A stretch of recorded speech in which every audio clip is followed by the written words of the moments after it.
미국 런던에 가면 12세기에 지어진 유명한 웨스트민스터 사원이 있습니다. 교회죠.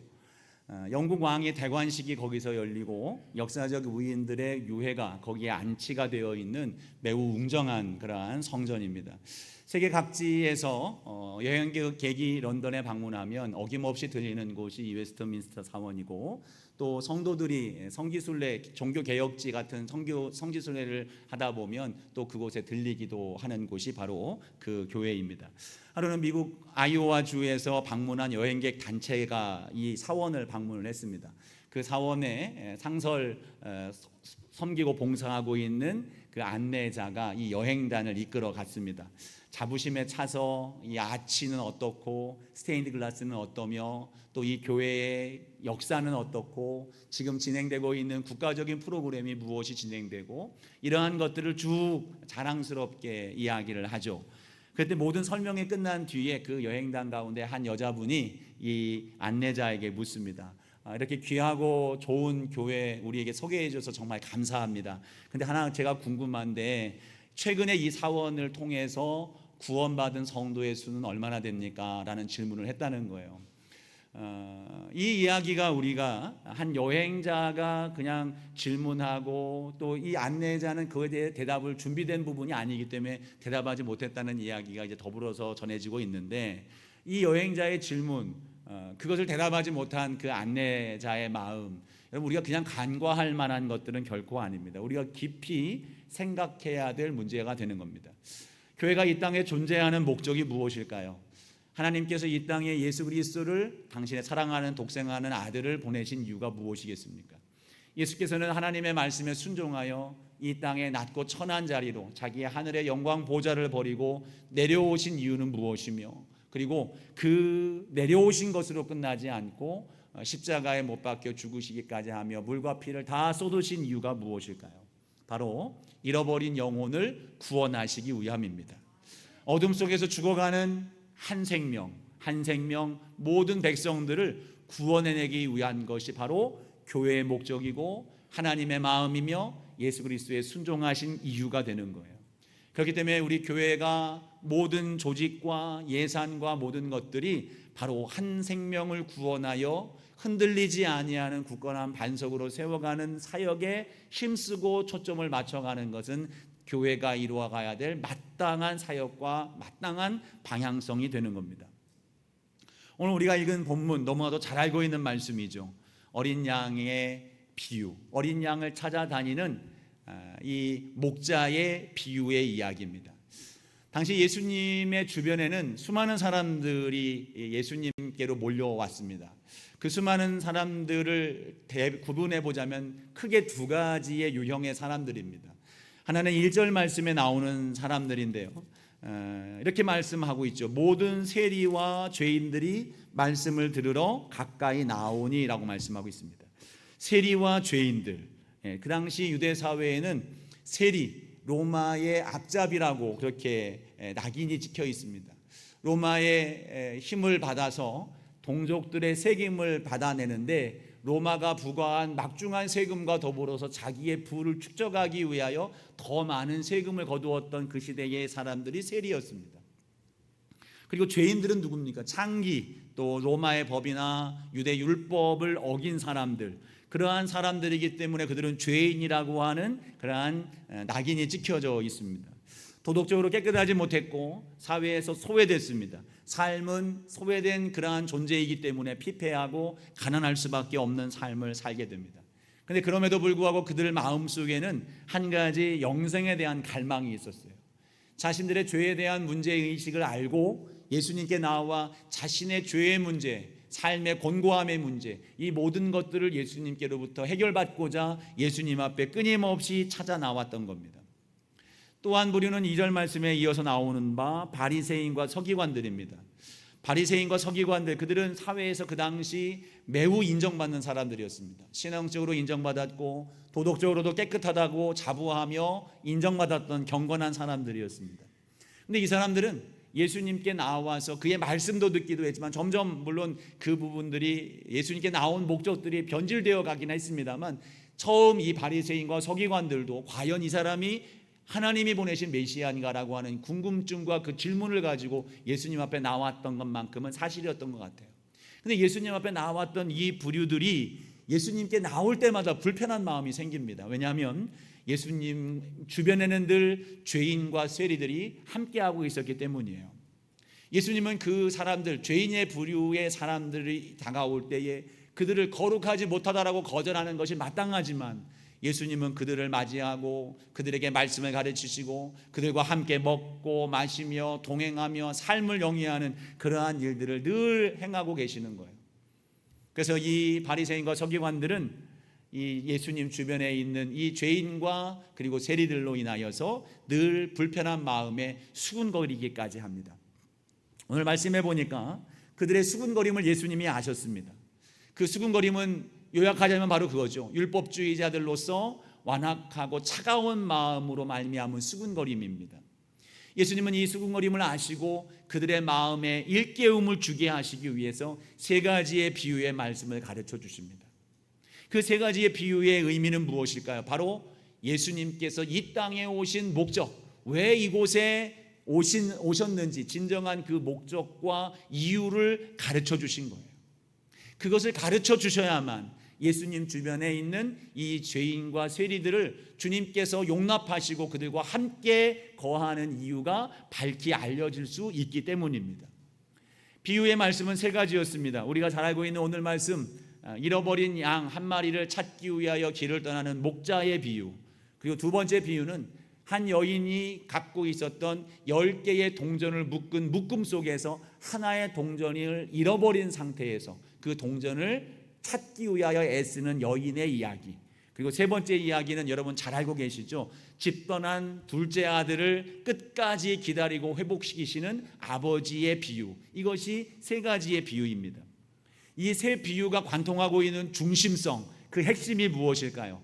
양을 잃은 목자, 동전을 잃은 여인, 아들을 잃은 아버지, 그 모습 속에서 우리는 잃어버린 자의 애끓는 마음, 그리고 그들의 관심을 보게 되는 거예요. 그리고 그것을, 그 잃은 것을 찾고자 하는 구원의 열정, 회복의 열정이 이 비유의 핵심이 되는 거예요.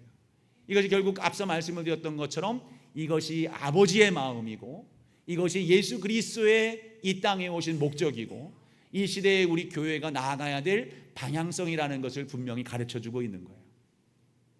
하나님의 관심은 무엇일까요? 심판이 아니라 구원입니다. 당시 엄격한 율법주의에 사로잡혔던 많은 유대의 성경학자들은 이렇게 얘기를 했습니다. 죄인 한 사람이 회개하지 않고 하나님 앞에서 말살되어 심판받으면 하늘에 기쁨이 있다. 그럼 이해가 되십니까? 너무 좀 완악한 마음 아닌가요? 그들은 죄인이 돌이켜서 건강한 사람, 믿음의 사람으로 돌아오는 걸 원치 않았어요. 그들의 지은 죄의 그 죄가에 맞게 하나님의 심판을 받기를 원했어요. 그것이 하나님의 공의라고 그들은 믿었습니다. 여러분, 이 일에 대해서 여러분의 생각은 어떻습니까? 사실 이것이 비단 그 시대의 바리새인과 그 종교 지도자들의 마음뿐이었을까요? 오늘 여러분의 마음은 아닌가요? 여러분, 우리가 한번 생각해 보십시오. 뉴스를 통해서 끊임없는 범죄자들이 소개가 되고 있습니다. 그들에게 내린 그 형량들이 이야기되고 우리에게 그 정보가 전달이 되면 야, 저 사람에게 저거밖에 안 됐어? 라고 하면서 더 마땅한 처벌을 받는 것이 마땅하다는 것을 우리는 생각할 때가 부지기수예요.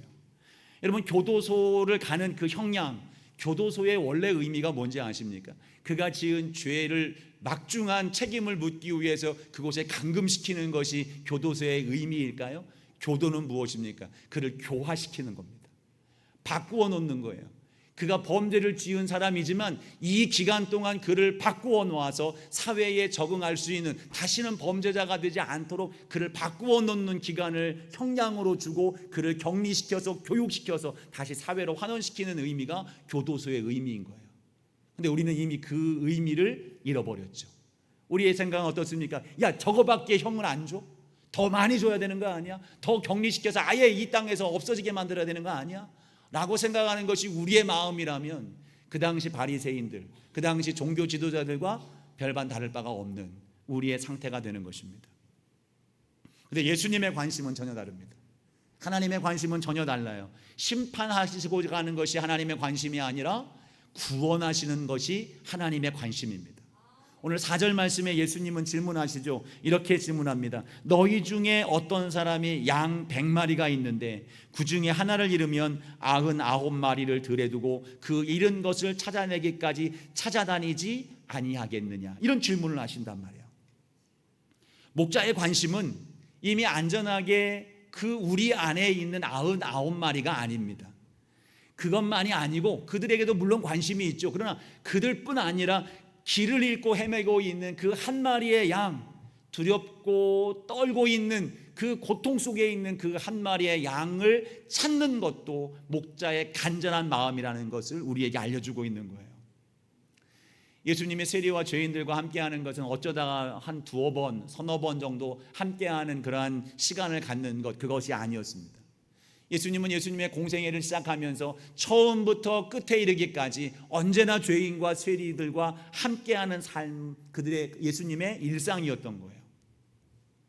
심지어는 요한복음 6장에 보면 우리가 잘 알고 있는 오병이어의 기적이 나오고 있습니다. 오병이어의 기적은 당시 5,000명이 넘는 성인들이 그 물고기 2마리와 떡 5덩이로 배부르게 먹고 남음이 있었다라고 하는 기적을 우리에게 소개해 주고 있습니다. 근데 요한복음 6장 4절 말씀에 보면 그 기적이 일어났던 갈릴리의 베세다 지역에 그 시기가 어떠한 시기였는지를 분명히 알려주고 있습니다. 이렇게 말씀하죠. 마침 유대인의 절기인 유월절이 가까운지라. 자, 여러분, 유월절이 뭡니까? 이스라엘 백성들이 애굽으로부터 종살이할 때 구원함을 받았던 것을 기뻐하고 감사하는 절기입니다. 그래서 온 백성들이 그 기쁨을 함께 나누며 떡을 떼며 먹고 마시며 하나님께 영광을 돌리는 그러한 제사가 있는 그러한 절기가 유월절인 거예요. 그래서 이스라엘 백성들은 성인 남성이 되어지면 누구든지 이 유월절 절기를 맞이하여 예루살렘에 있는 성전으로 찾아 나아가 하나님께 영광을 돌리고 온 백성들과 함께 기쁨을 나누는 절기를 지켜야 되는 것이 마땅한 의미였습니다. 그렇다면 유월절에 가까운 이때에 이 예루살렘으로부터 북쪽 한 150에서 160km 떨어져 있는 이 갈릴리 지역에 있는 이 사람들은 지금 어디에 있어야 됩니까? 예루살렘에 가 있어야 되는 거예요. 아니면 예루살렘을 향하여 길을 떠나고 있고 그 길 가운데 있어야 될 사람들이어야 되는데 이들은 전혀 다른 곳에 동떨어진 그 갈릴리 북부에 여전히 남아서 예수님과 함께하고 있다는 겁니다. 이들은 왜 동떨어진 이 들판에서 여전히 자기들이 있어야 될 자리로 나아가지 아니하고 그곳에 있었을까요? 은혜의 절기에 참여할 수 없는 죄인들이었기 때문입니다. 앞서 말씀드렸던 것처럼 예수님 주변에 모였던 사람들 대다수가 죄인들과 세리와 그런 창기들이었어요. 그렇다면 이 사람들은 성전에 들어갈 자격이 없는 사람들입니다. 구원의 감격을 누렸던 민족적 절기이지만 그 민족의 절기에 참여할 수 있는 자격이 없는 사람들이에요. 어떤 사람들은 가난하여서 하나님 앞에 제물을 드릴 수 없는 사람들이 또 있었습니다. 몸에 병이 들어서 성전 안으로 들어갈 수 없는, 병 때문에 부정하다 낙인이 찍혀서 그곳으로 나아갈 수 없는 사람도 있습니다. 어떠한 이유든지 간에 그들은 죄인이었어요. 어떠한 이유든지 간에 그들은 부정한 사람들이어서 하나님의 은혜를 받을 자격이 없는 사람들이었던 거예요. 하나님께서 구원해 주신 그 구원의 감격이 있는 절기에 그 구원의 감격을 전혀 받을 수 없는 그러한 상태인 자들이 바로 그들인 거예요. 그런데 그러한 사람들에게, 그러한 죄인들에게 예수님조차도 성전 가운데 있지 아니하고 오히려 성전이신 예수님이 그 먼 갈릴리 베세다의 광야로 찾아와 주신 거예요. 찾아와 주셔서 그들에게 떡을 나눠 주시는 겁니다. 오병이어의 기적의 역사를 통해서 그들이 예루살렘이 아닐지라도 그곳에서 하늘의 만나를 맛보며 그 하나님의 구원의 감격을 누릴 수 있도록 그 은혜를 허락해 주신 거예요. 찾아와 주신 것입니다. 그리고 그들은 단순히 육신적인 잔치를 넘어서서 하나님의 말씀을 통해서 영생에 이르게 하는 그 생명의 말씀을 들음으로 그들에게 진정한 천국을 누리게 하는 그 현장이 바로 갈릴리 베세다의 광야였던 거예요. 예수님은 친히 예수님이 성전이 되셔서 그들에게 찾아가신 거예요.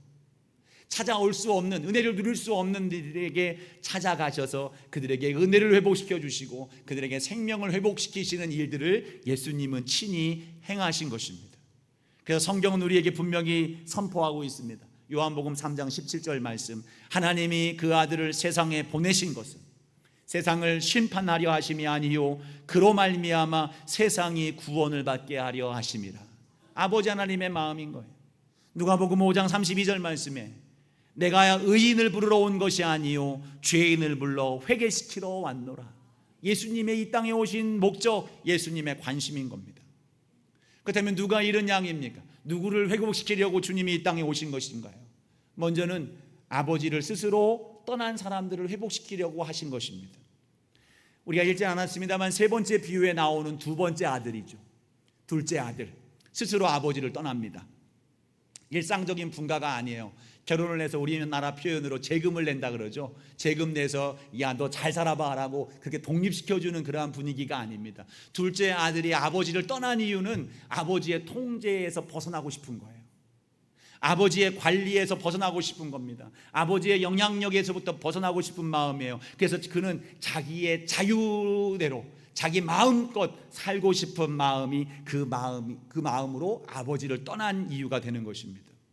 즉 그가 생각하는 것은 아버지의 통제와 제한을 벗어나서 자기 뜻대로 자기 하고 싶은 대로 살아가는 것이 자유라고 하는 생각을 가지고 아버지 품을 떠난 거예요.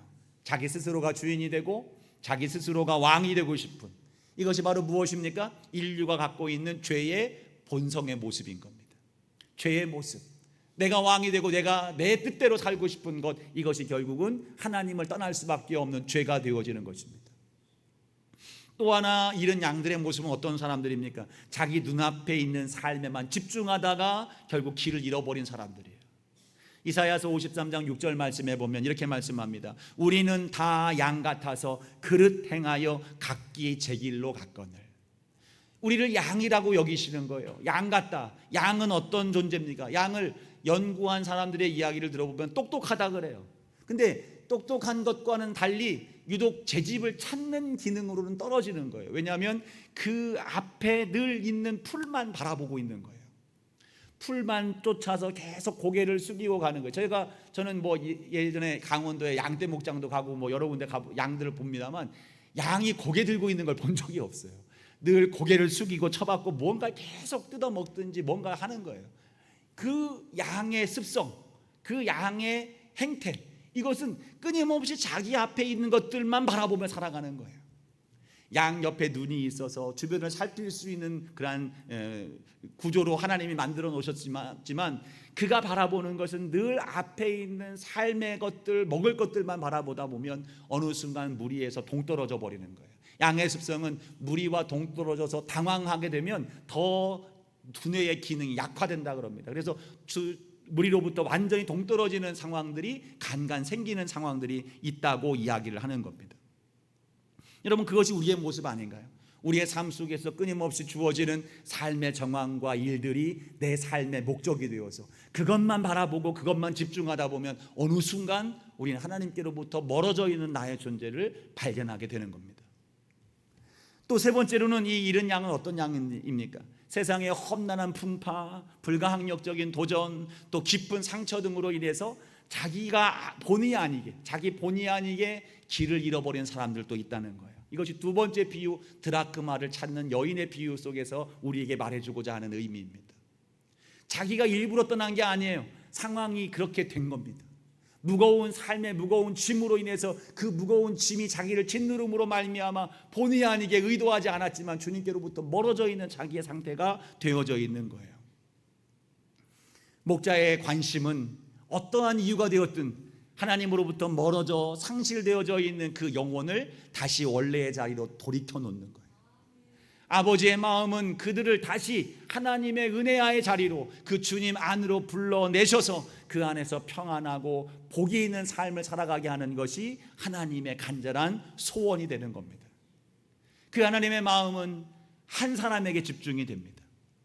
옛날 유대 지역은 땅에 척박했고 사람들은 부유하지 못했습니다. 가난했기 때문에 한 개인이 양을 수십 마리, 수백 마리 그렇게 소유하는 것은 거의 드문 경우였다고 얘기를 해요.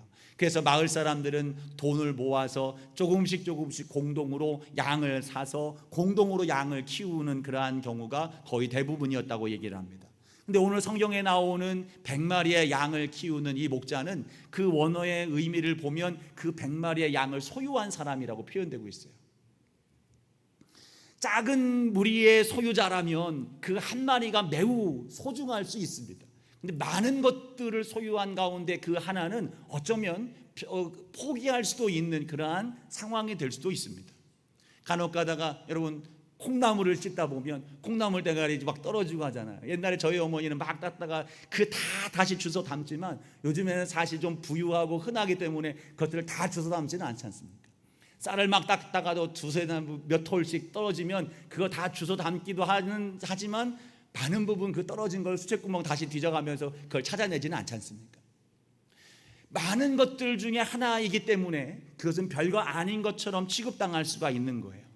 그 당시 목자 가운데서도 양을 치는 가운데서도 간간히 그 길을 잃어버려서 잃어버린 양들이 있었고 그 일이라든가 사자나 이런 짐승에 의해서 잡아먹히는 경우도 허다했기 때문에 그것은 아예 포기하는 경우가 왕왕 있었던 거예요.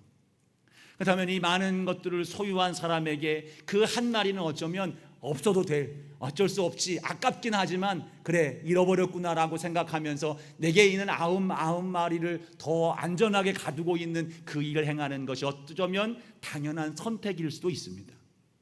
그런데 예수님의 관심은 그것이 아니었어요. 우리의 관심은 많은 것 중에 하나는 괜찮아라고 할 수 있겠지만 예수님은 많은 것 중에 그 하나일지라도 그것을 귀히 여기시는 하나님이신 거예요. 많은 사람들 가운데에 우리는 숫자에 관심을 가져요. 몇 개 중에 몇 개 중에 하나라고 숫자에 관심을 갖지만 예수님은 관계에 관심을 갖는 거예요. 그 당시에 양과 목자의 관계는 아주 특별했다고 합니다. 요한복음 10장 3절 말씀에서도 이렇게 말씀을 하죠. 문지기는 그를 위하여 문을 열고 양은 그의 음성을 듣나니 그가 자기 양의 이름을 각각 불러 인도하여 내느니라. 이 양의 이름을 부르는, 양의 이름을 붙여주는 거죠, 목자가. 그리고 양은 목자의 음성을 알아요. 그리고 이제 영국의 베브라함 연구소라고 하는 그 연구소에서 2001년도에 연구한 내용을 보면 양은 목자의 얼굴을 안다 그래요. 50개 정도의 형상, 양이라든지 사람이든지 50개 정도의 범주 안에서는 2년 정도의 기간 동안 그 얼굴을 기억한다는 거예요. 그래서 그만큼 똑똑합니다. 그렇게 그 관계를 갖는 겁니다. 목자와 양은 관계로 맺어진 관계예요. 수억 수천의 사람들이 있죠. 그 가운데 여러분 한 명, 내가 한 명 죽어나가는 거 하나님으로서는 그것이 크게 관심이 있겠습니까? 수억 가운데 하나죠. 여러분 우리 통장에 수억 가운데 한 명이 수억 원 중에 1원이 없어진다고 여러분 아까워하시겠습니까? 전혀 아니겠죠. 하나님의 마음도 그럴 수 있겠지만 그러나 하나님은 그 일이라는 것이 숫자가 아니라 하나님과 깊이 관계하고 있는 하나님의 아들, 하나님의 딸이기 때문에 그 관계를 귀히 여기시는 주님의 마음인 줄로 믿습니다. 그래서 어떤 이유로 잃어버렸던 그 한 생명을 찾기 위해서 하나님은 온 힘을, 예수님은 온 힘을 쏟으시는 그 은혜가 우리 가운데 임함으로 우리가 오늘 이 자리에 있게 된 줄로 믿습니다.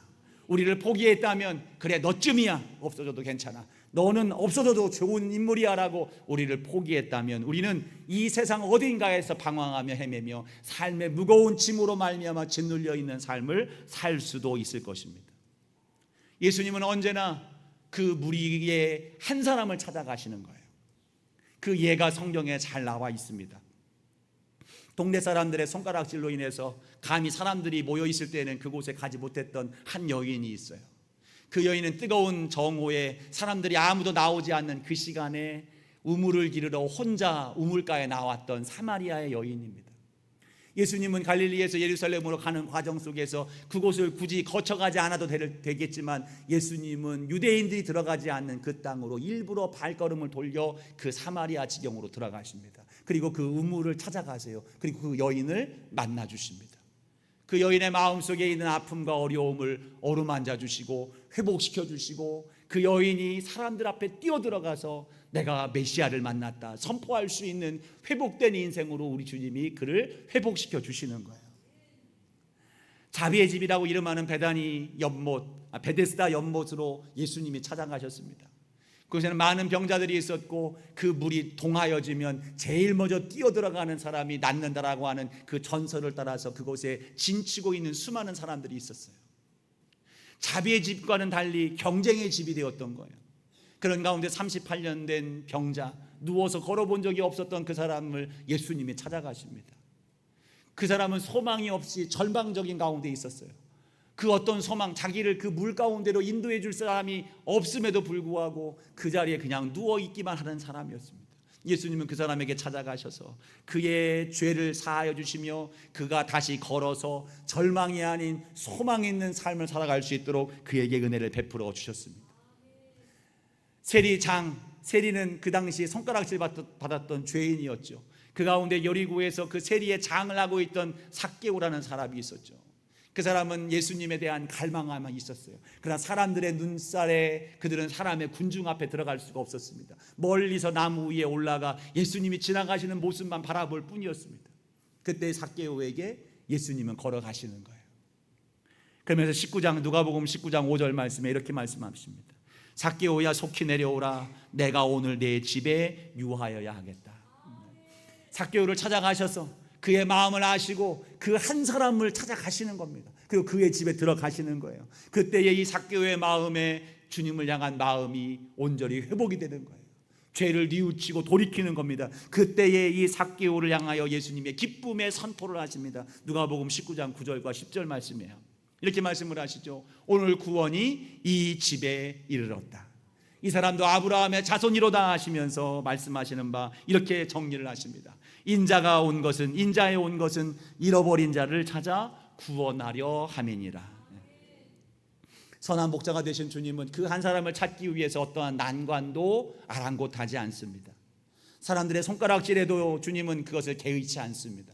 거친 바위가 있고 어두운 골짜기여도 사나운 짐승이 도사리고 있어도 그곳에 개의치 아니하시고 그 예수님은 우리를 향하여 묵묵히 걸으셔야 될 그 길을 걸어가시는 겁니다. 오늘 4절 말씀 후반부를 다시 한번 보십시오. 이렇게 말씀을 합니다. 그 잃은 것을 찾아내기까지 찾아다니지 아니하겠느냐. 예수님의 열정인 거예요. 찾아내기까지입니다. 찾아내기까지. 찾다가 지친다고 포기하지 않습니다. 할 만큼 했으니 포기하자, 관두자, 다 됐어, 이 정도면 충분해라고 포기하지 않습니다. 찾을 때까지, 마침내 찾아낼 때까지 찾아다니시는 주님이 우리의 주님이신 줄로 믿습니다. 그러한 주님의 열정, 그 열정은 한 영혼을 구원해내시기 위해서, 우리를 살려내시기 위해서 자기 목숨을 아낌없이 십자가에 내어주신 주님이십니다. 요한복음 10장 11절 말씀에 이렇게 말씀을 하시죠. 나는 선한 목자라. 선한 목자는 양들을 위하여 목숨을 버리거니와. 그 목숨을 주신 예수 그리스도, 우리의 선한 목자가 우리의 하나님이신 줄로 믿습니다. 이 목자가 오늘 말씀 속에는 마침내 양을 찾았습니다. 그 양을 찾으면서 왜 여기까지 왔어라고 다그쳐 묻지 않습니다. 있는 모습 그대로를 받아들이시고 아무것도 아무 조건도 내세우지 아니하고 그 양을 건져내시고 5절과 6절의 감격을 가지고 이 목자가 돌아옵니다. 이렇게 말씀을 하죠. 찾아낸즉 즐거워 어깨에 메고 집에 돌아와 그 벗과 이웃을 불러 모으고 말하되 나와 함께 즐기자. 나의 잃은 양을 찾아내었노라 하리라. 찾은 양을 목자는 어깨에 짊어집니다. 그리고 그 짊어지는 순간 광야 가운데에서 두려움과 공포였던 이 양은 그 순간 평안과 안식으로 바뀌어지게 되는 거예요. 목자는 그 양을 어깨에 메고 기쁨과 감격으로 집에 돌아옵니다. 그리고 자기 혼자 기뻐하는 것이 아니라 동네 사람들과 이웃들을 다 불러서 큰 잔치를 벌이는 거예요. 이 비용은 양 한 마리 값보다 더 많은 비용이 들었을 겁니다. 그럼에도 목자는 그것을 계산하지 않습니다. 왜냐하면 그 양을 찾은 것 그 자체가 이 목자에겐 가장 큰 기쁨이 되기 때문입니다. 그러면서 예수님은 비유의 결론인 7절에서 이렇게 말씀을 합니다. 내가 너희에게 이르노니 이와 같이 죄인 한 사람이 회개하면 하늘에서는 회개할 것 없는 의인 99으로 말미암아 기뻐하는 것보다 더하리라. 오늘 이 자리에 계신 저와 여러분이 그 잃어버렸던 양이었습니다. 황량한 광야 그 벼랑 끝에서 죽을 수밖에 없었던 우리를, 이 목자 되신 예수께서 우리를 건져 살려내신 겁니다.